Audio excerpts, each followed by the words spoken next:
Hello guys, আসসালামু আলাইকুম। আমি এখন ডাহুক পাখির মাংস রান্না করব। প্রথমে আমি কড়াইতে পরিমাপ মতো তেল, এরপর আমি কুচি করে কেটে রাখা পেঁয়াজ কুচি দিয়ে দেব। এরপর আমি পেঁয়াজ হালকা বাদামি ধারণ করার পর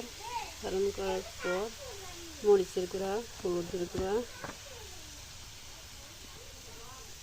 বেটে রাখা মশলা, স্বাদ আর কিছু এলাচ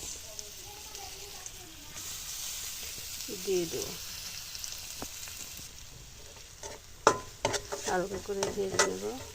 তারপর একটু পানি দিয়ে দেব। এরপর মশলাটা কষানোর পর আমি মাংসটা দিয়ে দেব।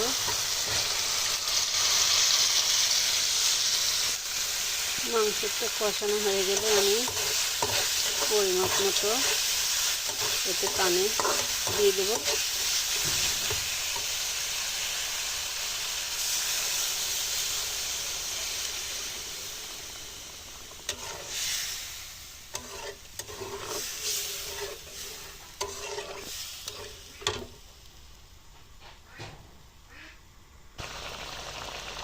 আমার রান্নাটা প্রায় হয়ে আসছে।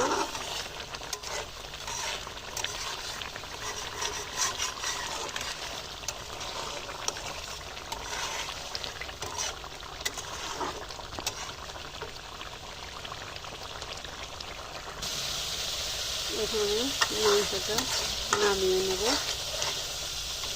আমার মাংস রান্না হয়ে গেছে। আর মাংস রান্না শেষ। রান্নাটা দেখতে কেমন হয়েছে প্লিজ কমেন্ট বক্সে জানিয়ে দেবেন। আল্লাহ হাফেজ।